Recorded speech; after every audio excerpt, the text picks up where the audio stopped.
माँ शारदे भारत माता की प्रतिमा के समक्ष प्रज्वलन कर आज के इस कार्यक्रम का शुभारंभ करने की कृपा करेंगे अतिथिगण।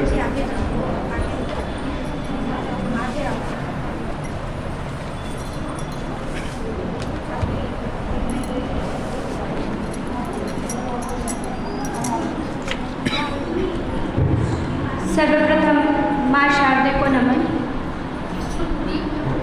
अब कार्यक्रम को सर्वप्रथम हम लोग दीप प्रज्वलन करेंगे।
जो दिल के हो खूबसूरत प्रभु ने ऐसे लोग कम ही बनाए हैं और जिन्हें ऐसा बनाया है आज वो हमारे कार्यक्रम में आए हैं। बहुत बहुत स्वागत और अभिनंदन।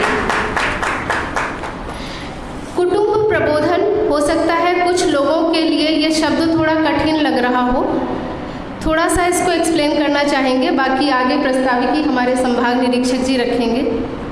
कुटुंब मतलब परिवार, और अगर उस परिवार को संयुक्त परिवार कहें तो सही होगा। और प्रबोधन का मतलब है ज्ञान, उनका बोध कराना, उनके दायित्व का बोध कराना, तो ये प्रबोधन। तो आज हमारे अभिभावकों को यहाँ से ऐसा कुछ लेके जाएंगे जिससे कि वो अपनी जिम्मेदारियों को कैसे बखूबी निभा सकते हैं कि उनकी जो बालिकाएं हैं या बालक हैं कैसे वो भविष्य में यशस्वी नागरिक बने। इसके लिए आज उनको एक अच्छा मार्गदर्शन इस कार्यक्रम के माध्यम से मिलने वाला है। और एक इस कार्यक्रम की हमारी और खूबी है जो आप लोगों को बताना चाहते हैं।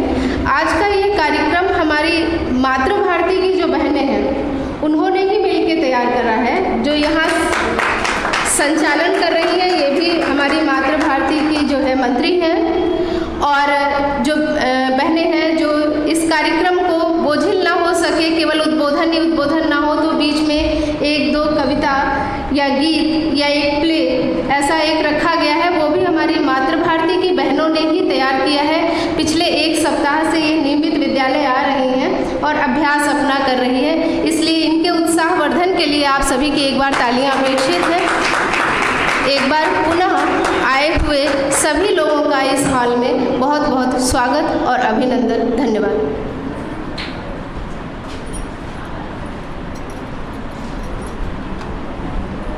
धन्यवाद दीदी। कार्यक्रम को आगे बढ़ाते हुए मैं आदरणीय संभाग निरीक्षक जी से यह अनुरोध करूंगी कि वो यहाँ आएँ और हमें कार्यक्रम प्रस्ताविकी से परिचित कराएं।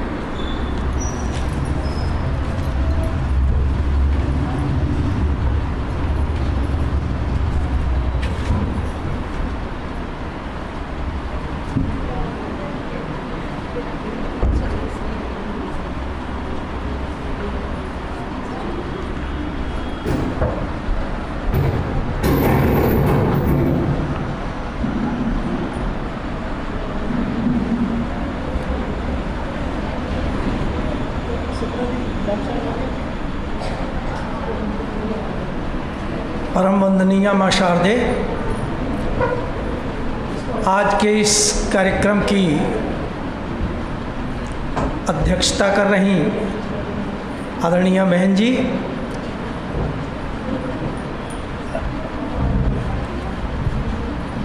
मुख्य अतिथि के रूप में सुरचना त्रिवेदी बहन जी, हम सबके मार्गदर्शक परमादरणीय प्रदेश निरीक्षक जी, मातृभारती की प्रांत प्रमुख आदरणीय बहन जी, शिशु वाटिका की प्रांत प्रमुख आदरणीय हीरा सिंह बहन जी, शिशु मंदिर के प्रधानाचार्य जी और इस विद्यालय की प्रधानाचार्य बहन, आज का यह कार्यक्रम बहुत ही महत्वपूर्ण कार्यक्रम है, क्योंकि हम सब जो भी आज कर रहे हैं वो अगली पीढ़ी हमसे बेहतर करे,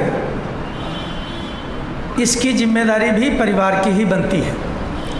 और कुटुंब शब्द बहुत विशिष्ट शब्द है, क्योंकि हम सभी को पता है कि पहले जो परिवार की एक संरचना थी, आज के भौतिकवादी युग में उसमें कुछ परिवर्तन आया है, और उस परिवर्तन के साथ साथ में जो बुजुर्गों का आशीर्वाद मिलता था, बड़ों के द्वारा जो मार्गदर्शन मिलता था, उसमें कुछ न कुछ न्यूनता अनिवार्य रूप से आई है, क्योंकि वैयक्तिक इकाई के रूप में परिवार रहने में भूमिका रखती है। मैं उनसे अनुरोध करती हूँ कि वो यहाँ पर आएं और कुटुंब प्रबोधन से संबंधित अपने विचारों को प्रस्तुत करें। श्रीमती प्रीति दीक्षित।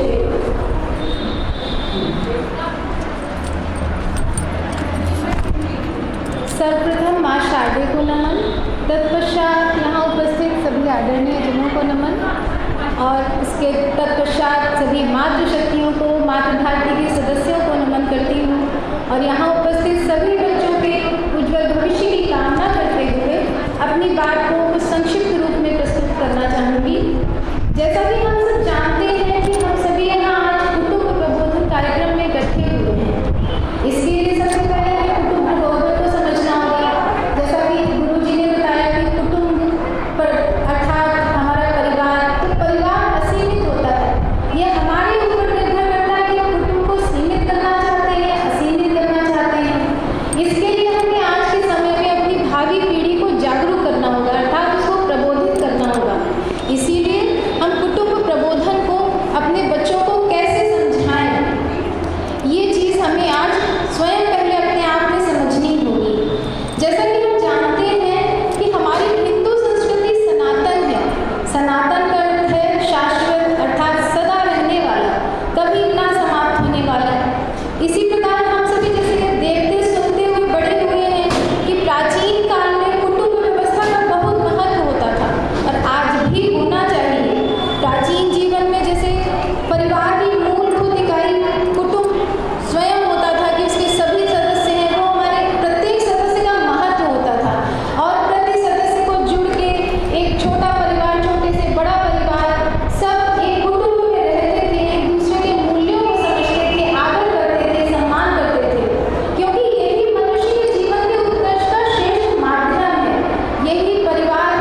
अपनेपन की बढ़िया है खुशहाली का द्वार, जीवन भर की पूंजी है एक सुखी परिवार। धन्यवाद। जी जाती है ये साबित किया है। आपने महसूस किया होगा कोई बहुत अच्छी फिल्म देखने आप गए हो और आप अकेले हो, क्या आप उसका पूरा आनंद ले सकते हैं?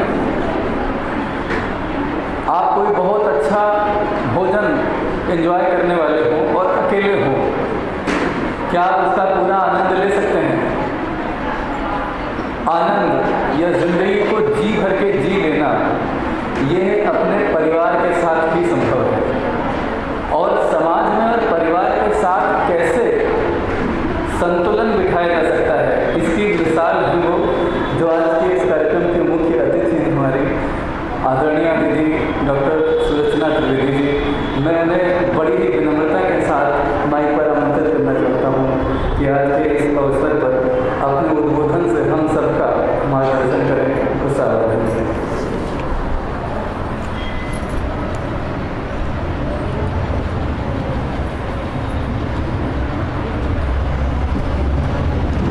आज सनातन धर्म सरस्वती बालिका इंटर कॉलेज के इस पवित्र सभागार में हमारी भारतीयता से ओतप्रोत इस कुटुंब प्रबोधन के सम्मेलन के पर्व पर कार्यक्रम अध्यक्ष के रूप में मंच पर विराजमान माननीय प्रदेश अध्यक्ष अवध प्रांत महोदय, सीतापुर के संभाग निरीक्षक महोदय जो माननीय अतिथि के रूप में सुशोभित हैं, साथ में इस विद्यालय प्रबंधन की अध्यक्ष श्रीमती रश्मि वाजपेयी जी और इस समग्र कार्यक्रम की सूत्रधार अपने वैदुष्य के साथ अपने विनम्र स्वभाव से सभी को प्रभावित करने वाली, दत्तचित्त भाव से अपने विद्यालय के लिए समर्पित और अहर्निश निरंतर कुछ ऐसा करने की इच्छा शक्ति से समन्वित, जिससे कि कोई कार्यक्रम केवल कार्यक्रम बनकर न रह जाए, बल्कि वह अपने प्रयोजन में 100% सिद्धि को प्राप्त करे, ऐसी इस विद्यालय की आदरणीय प्रधानाचार्य श्रीमती शिप्रा वाजपेयी जी मंच के सम्मुख विराजमान, जैसा कि मुझे ज्ञात कराया गया कि इस कार्यक्रम के संयोजक में अपना सहयोग देने वाली मातृभारती संस्था की समस्त सदस्यगण, अन्य विद्यालयों से आए हुए शिक्षकगण, शिक्षिकाएं और सभागार में इस विद्यालय की छात्राएं ही नहीं अपितु उनके कुटुंब के सदस्यगण सभी को मैं अपने हृदय के अंतरतम से सादर अभिवादन समर्पित करती हूँ। आज जो विषय दिया गया, सदैव की भांति मैं लोग संवरण नहीं कर पाती, जब जब मुझे इस विद्यालय में आने का सुअवसर मिलता है। मैं हर सभा में आने पर यह बात साझा करती हूँ और आज भी इसको पूरी विनम्रता के साथ साझा कर रही हूँ कि कार्यक्रमों में जाने का अवसर तो लगभग प्रति सप्ताह प्राप्त होता है, लेकिन जिस आनंद की बात श्री संचालक महोदय हमारे अनुजवर्य कर रहे थे, वो आनंद की प्राप्ति कहाँ होती है, तो मुझे तो कम से कम इस विद्यालय में ही होती है। मैं विषय पर आती हूँ। आज का विषय कोई बहुत कठिन भी नहीं है, हम सबसे जुड़ा हुआ विषय, हम सब जिसको अपनी रग रग में अनुभव करते हैं, ऐसा विषय। अगर कोई समझाने की बात भी कर दे तो 2-3 बातें सुनने के बाद हम कह उठते हैं कि अरे हमें पता है। आप जो बताने जा रहे हैं उसमें कुछ नया तो है। हम भी परिवार में रहते हैं, हम भी माँ हैं, हम भी बहन हैं, हम भी शिक्षिका हैं, तो आप ऐसा क्या नया बताने जा रहे हैं? तो बच्चों, आज के इस प्रबोधन शब्द को मैं सिर्फ आपके लिए लाई हूं, क्योंकि जो बड़े लोग हैं वे प्रबुद्ध हैं। बोध के आगे प्रा क्यों लगा दिया? बोध माने जानकारी होना, ज्ञान होना। आप जानते हैं, सब जानते हैं परिवार क्या है, परिवार का महत्व क्या है। अभी निबंध आपको दे दिया जाए, बढ़िया 2-2.5 पन्ने आराम से लिखते हैं, नंबर भी अच्छे अच्छे आ जाए। लेकिन प्रबोध क्या है? जो आपको प्रकृष्ट रूप में बोध कराए, केवल ज्ञान नहीं, ऐसा ज्ञान कराए जिसमें जो प्र उपसर्ग है, यानी प्रकृष्टता, पवित्रता, वह श्रेष्ठता का भाव, जो कि केवल शाब्दिक ज्ञान मात्र ना हो, बल्कि जो आपके आचरण को परिवर्तित कर सके। अभी प्रीति दीक्षित जी ने लगभग सभी बातें कह दी। मैं सोच रही थी कि सारा कुछ तो यही है आज के इस सभा के लिए, लेकिन फिर भी कुछ बातें मैं जोड़ना चाहती हूं। मैं शिप्रा जी से मैंने कहा था कि किन किन बिंदुओं पर बात करनी।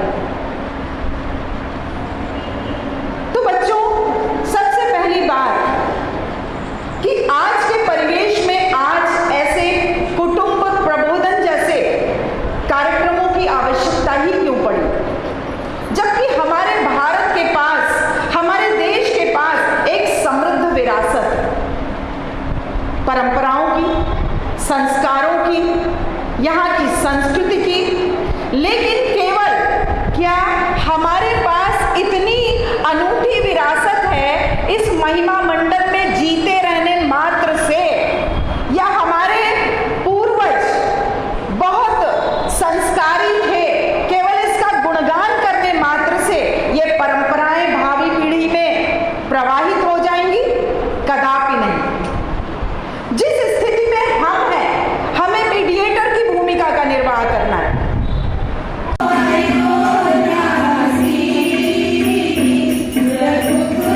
सागरा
समय है। दादी पूजा कर रही हैं। घर के सभी लोग दादी के साथ बैठे हैं। सभी पूजा में सम्मिलित हैं और एक सुंदर सी आरती जिससे पूरा वातावरण गुंजायमान है।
जैसा कि आज समाज की मांग है कि पुरुषों के साथ महिलाओं को भी बाहर कार्य पर निकलना पड़ता है, नौकरी के लिए जाना पड़ता है। तो बहन लीला है जो दादी के रूप में है, इनके बेटे बहू दोनों नौकरी करते हैं। एक पोता है, बाबा है और सभी लोग अपने अपने कार्य के लिए चले जाते हैं। अब समय बीतता है। ये तो सुबह की शुरुआत थी, दोपहर होने को आई है और दोपहर में बाबा दादी दोनों साथ साथ बैठे बातें कर रहे हैं। दोनों लोग अपने अपने परिवार और बच्चों की सफलता के लिए कामना करते हुए दोनों ही बहुत खुश हैं। बच्चा इसी समय विद्यालय से वापस आता है और आने के बाद में वो दादी से बड़े ही प्यार से लिपट जाता है। दादी बहुत खुश है पोते को गले लगाकर, कहती बेटा कैसा रहा आज का दिन, खाना खाया था? बच्चा खुश होता है। फिर वे बच्चे को ले जाती हैं और उसके हाथ पर धुलवा करके उसको बहुत ही प्यार से खाना खिलाती है। फिर दोपहर बीतने के बाद में बेटे और बहू दोनों घर आ जाते हैं और आते हैं, सभी अपने अपने कार्य में व्यस्त हो जाते हैं। शाम का समय है। इनकी बहू गीता बहुत ही सुशील है, बाहर कार्य करने के साथ साथ घर में भी अपने कार्य को बड़ी प्रकार से देखती हैं। शाम के समय अपने बाबा अपने सास ससुर के लिए चाय लेकर के जाती हैं और देखिए बेटा बहू सास ससुर सब मिल करके एक साथ कैसे साथ में चाय पी रहे हैं।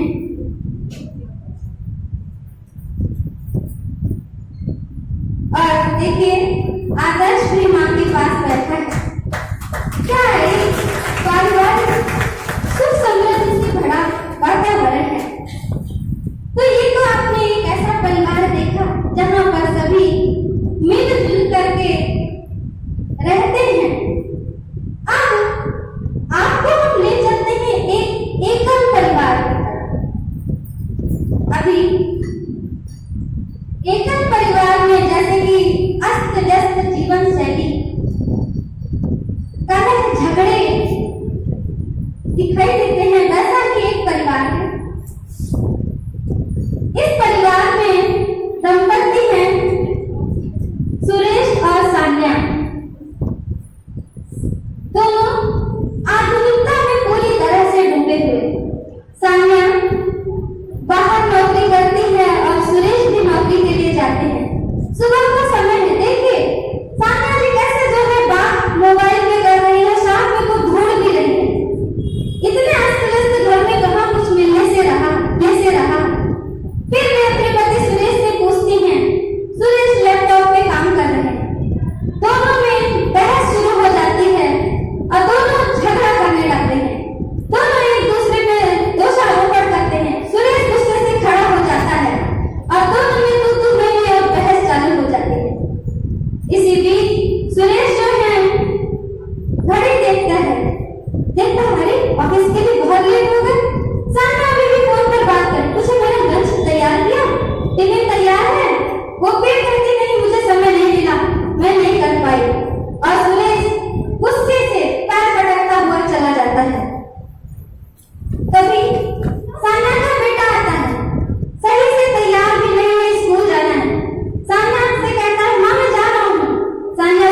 पढ़ करके जब आते हैं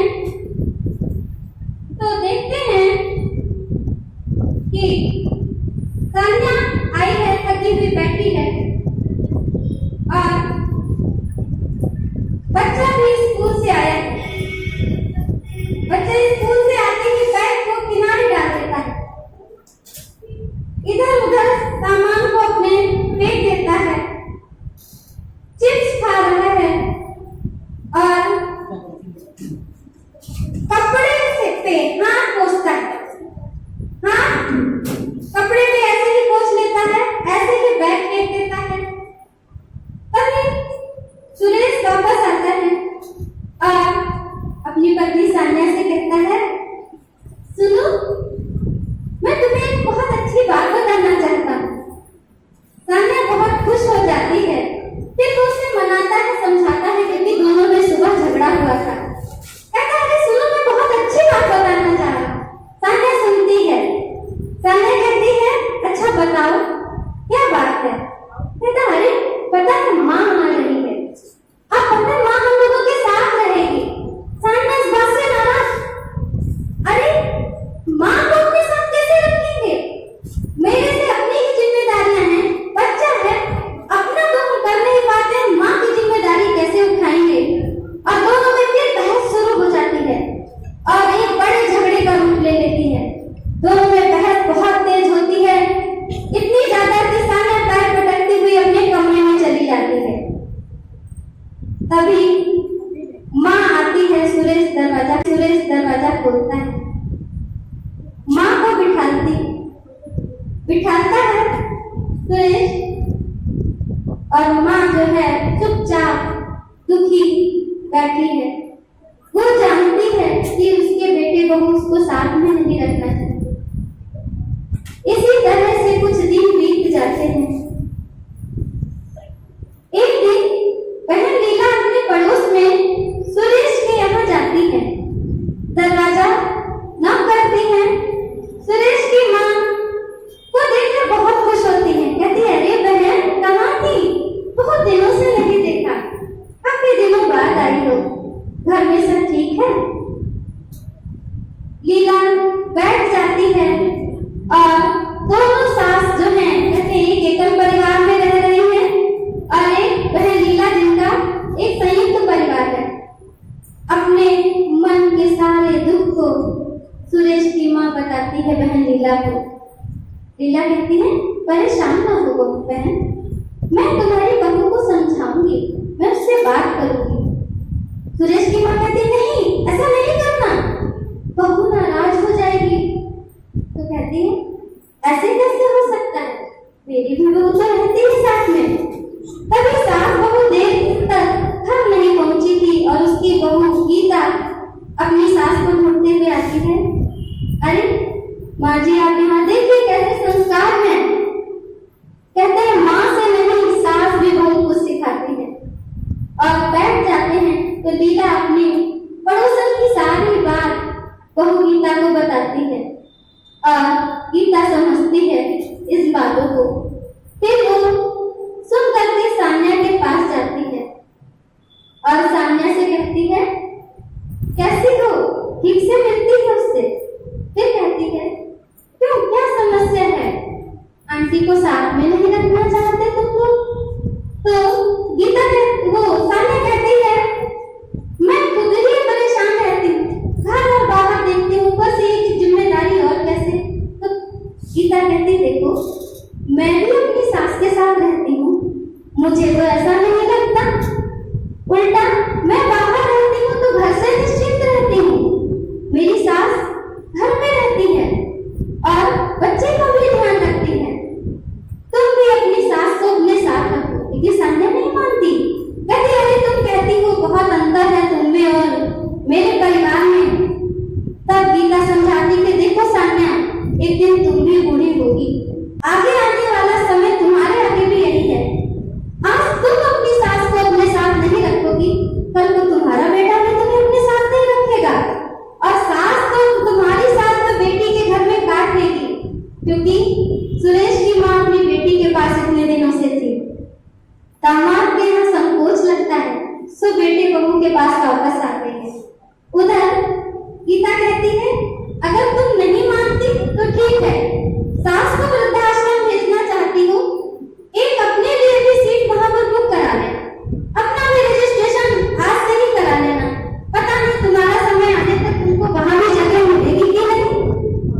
सान्या इन बातों से बहुत परेशान होती है, सोचती है कि गीता सही कह रही है, और उसे एहसास होता है कि हाँ, क्योंकि आज मैं वो अपना कल भूल गई थी, इसलिए वो अपने आती है सास के पास में और माफी मांगती है।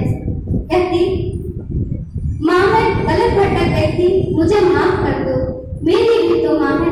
उधर सुरेश जब पत्नी को अपनी माँ से लिपटता देखता है तो बहुत खुश हो जाता है और कहता है, देखिए नाराजगी यहीं पे थी माँ को रखने में, और देखिए कैसा एक परिवार फिर से मिल जाता है। उधर आप देखिए यहाँ पर मंच पर सभी सीधी पंक्ति में देखिए कैसा एक परिवार है, और कहते जहाँ एक संयुक्त परिवार है, आसपास का वातावरण महकता है। कैसे बहन लीला ने अपने परिवार को तो एक साथ रखा ही, पड़ोस के भी परिवार को एक कर दिया। तो ये आज एक समाज का सत्य है, ये नाटिका नहीं, ये समाज का सत्य है। ऐसा ही हो रहा है। तो यहाँ से एक प्रश्न उठता है कि हमें आने वाले समय में क्या करना है, क्योंकि हमारा कल आज पर निर्भर करता है।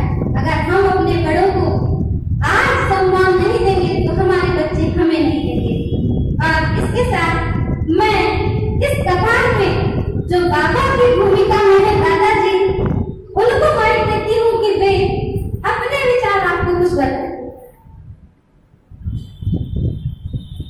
यहाँ पर एक बहुत छोटी सी प्रस्तुति की गई कि एक संयुक्त परिवार और एकांकी परिवार में क्या क्या समस्याएं आती हैं जब हम अलग होते हैं अपने परिवार से और अपने बड़ों से, तो हमें कैसे सब चीजें, कैसे सब मुश्किलों को फेस करना होता है कि कैसे बच्चों को संभालें और कैसे बाहर काम करें। लेकिन अगर हमारा बड़ा कोई हमारे साथ में होता है, उसका आशीर्वाद, उसका साथ हमारे साथ में होता है, तो हमारी बहुत सी समस्याएं ऐसे सुलझ जाती हैं कि जैसे हमें पता ही नहीं चलता। ब्रिटेन में एक कार्यक्रम हुआ हिंदू स्वयंसेवक संघ का, तो वहाँ की रानी से पूछा, बातचीत करी गई, तो मुख्य अतिथि थी उस कार्यक्रम के, तो उन्होंने कहा कि यदि स्वर्ग देखना है तो भारत जाइए। क्यों? भारत में संयुक्त परिवार है, का रहीम उत्तम प्रकृति, का कर सके चंदन विष व्यापक नहीं। हमारा परिवार है, उसका जो वातावरण है, उस वातावरण की अभी चर्चा हुई है। अब जब वातावरण का विषय आता है, यहाँ माताएं बहनें बैठी हैं, हो सकता है मेरे शब्द कहीं किसी पर लागू नहीं होते हैं, लेकिन चूंकि ये कार्यक्रम है कुटुंब प्रबोधन का, कुटुंब माने परिवार अभी परिभाषा हुई है, प्रबोधन माने बोध कराना, ज्ञान कराना, किसी चीज को जानना और जान करके जीवन में उतारना, ये प्रबोधन है। ज्ञान और संस्कार दो चीजें हैं। ज्ञान किताबों से मिलता है, पुस्तकों से मिलेगा, लेकिन जो संस्कार है, जो व्यवहारिक शिक्षा है, वो परिवार से मिलती है। अगर परिवार में ये कहा जाएगा, किसी ने बैल बजाई, घंटी बजाई, और पिता अपने बेटे से कहता है कि बता दो घर से बाहर है, और वो अबोध बालक बाहर आता है और कहता है अंकल जी पापा ने ये कहा है कि बता दो पापा बाहर है, तो व्यवहारिक शिक्षा क्या है? और जिस वातावरण की बात करते हैं, जिस हम घर में रहते हैं, वो हमारा घर किस प्रकार का है? वो मेरा घर अपना मंदिर है या नहीं है? अगर मेरा घर मंदिर है तो काकर सके कुसंग, कोई कुछ नहीं कर सकता है, चाहे कितनी भी पाश्चात्य संस्कृति हमारे पर हावी हो जाए। अगर मेरा संयुक्त परिवार है, उस संयुक्त परिवार में हमारा जो घर है, जिस घर की हमने कल्पना करी है, वो हिंदू घर है हमारा कि नहीं है। नाम की पट्टिका लगा देने से नहीं होता है। जो हमारे मान बिंदु हैं उनका सम्मान उस घर में है या नहीं है। सायंकाल का भजन एक साथ होता है कि नहीं। सामान्य सी आरती है ओम जय जगदीश हरे, और इस आरती में ये भी है तेरा तुझको अर्पण क्या लागे मेरा।